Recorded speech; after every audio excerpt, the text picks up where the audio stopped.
Vamos continuar nossa aula sobre plantas. Bom, a gente estava falando antes sobre a alimentação, sobre as plantas que a gente pode consumir, que fazem bem para a saúde, sobre as partes das plantas que a gente pode consumir. E agora a gente vai falar exatamente o oposto. A gente vai falar sobre as plantas que a gente não pode, em hipótese alguma, consumir. Fique por dentro. Existem plantas que são nocivas. Tia, o que é nocivo? Nocivo é aquilo que é perigoso, é aquilo que causa dano na gente, que pode machucar, que pode prejudicar, que pode fazer mal de modo geral, tá? Então, nocivo é exatamente o oposto de inofensivo. Às vezes, quando a gente vê um bichinho de estimação, um cachorrinho, e a gente vai passar a mãozinha nele e aí costuma falar, não, pode fazer carinho, ele é inofensivo. Significa que ele não vai fazer mal nenhum. Quando a gente fala que uma coisa ela é nociva, significa que ela vai fazer mal, que ela é ruim, tá bom? Então, existem plantas que elas são nocivas, elas podem prejudicar, elas podem fazer mal. Elas produzem substâncias venenosas que são capazes de prejudicar algumas funções vitais. Funções vitais são as funções da nossa vida, né? O que gera vida na gente.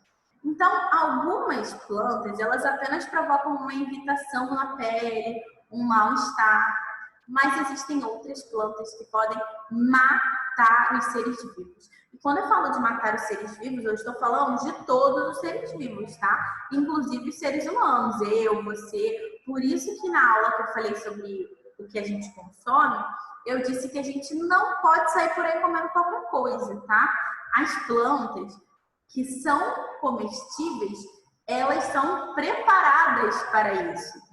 Nos legumes, por exemplo, existe um cozimento, existe todo um preparo, uma limpeza nos alfaces, nas verduras, para que elas sejam próprias para o nosso consumo. A gente não pode tirar uma planta da árvore e comer, isso não existe, tá? Ainda bem que vocês são espertos, que vocês não fazem isso não, mas é importante a gente lembrar. Então, vamos ver alguns exemplos de plantas que são perigosas para a gente? A gente tem aqui a mamona, que ela tem uma semente perigosa. A gente tem a comigo ninguém pode, que tem a folha e o caule, que são perigosos para a gente. A gente tem a urtiga. A urtiga ela é muito comum por causar coceira na pele. É a folha dela que pode causar isso na gente. Só lembrando, é importante também a gente reforçar que não são todas as pessoas que têm a mesma reação às plantas, tá? Algumas pessoas podem ter danos fatais, outras pessoas podem ter um mal-estar, alergia, enfim. Então, existem plantas que esse mal que causa é apenas no consumo e existem outras plantas que só o fato de passar na pele aquela planta já gera aí uma irritação, tá bom? Então aqui a gente tem mamona, que o problema está na semente, comigo ninguém pode, o problema está na folha e no caule, e a urtiga, que o problema está na folha. No livro de vocês tem um monte, eu coloquei aqui todas só para a gente falar superficialmente. Eu acho que o mais importante é a gente pensar que existem inúmeras variações e variedades de plantas, assim como de animais. Então, a gente precisa ter essa consciência.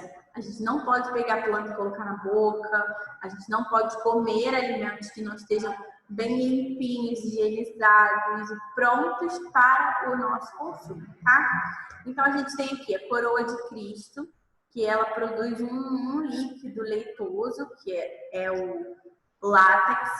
A gente tem a beladona, que a flor dela e a folha dela podem causar mal-estar ou podem aí ser venenosos.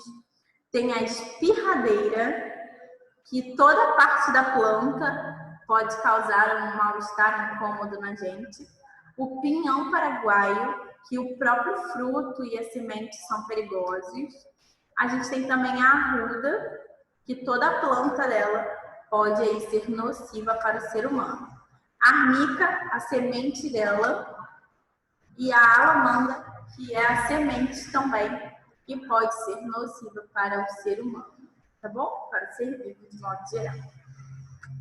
Bom, então aí no livro de vocês ainda, quando você passa aí para a página 220, tem um texto, só um momento de novas descobertas.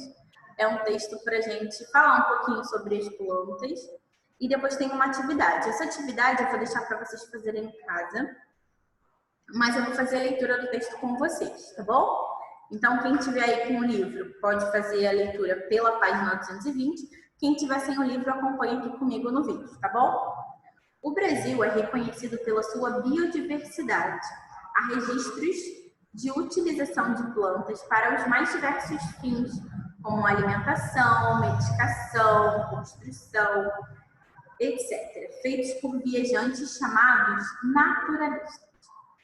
Os naturalistas, na maioria de origem europeia, faziam registro de suas viagens sobre a vegetação, o clima, os animais, os costumes de povos indígenas e de vilas por onde eles passavam.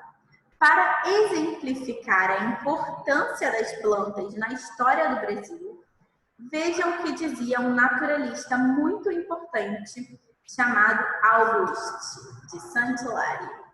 Seja como for, sente-se que a matéria médica dos brasileiros, baseada unicamente no empirismo, deve ser muito imperfeita. Todavia, entre tantas plantas às quais se atribuem falsamente propriedades maravilhosas, algumas existem que realmente fornecem remédios eficacíssimos. Se existisse no Brasil o maior número de homens instruídos, o governo desse país faria obra de grande utilidade, nomeando em cada província uma comissão que se encarregasse de submeter a exames minuciosos todas as plantas de que se utilizam os colonos para aliviar os seus males. Então, esse texto, ele está falando para a gente, né, sobre a biodiversidade que existe no Brasil e também está falando que as plantas, de maneira geral, pode ser utilizada para diversas coisas, que existem naturalistas, que a maioria são de origens europeias, que eles fazem registros de viagens e que eles falavam sobre a riqueza do nosso país.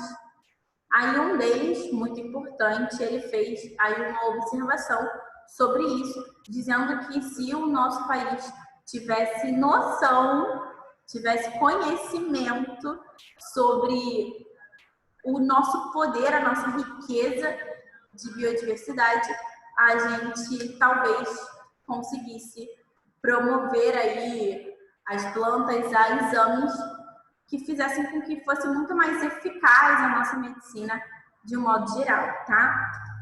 Essa é a ideia do texto. E esse texto, ele traz algumas palavras que não são muito comuns no nosso dia a dia, que é, entre algumas outras, biodiversidade, naturalista e empirismo. Essas três palavrinhas vocês vão pesquisar no dicionário.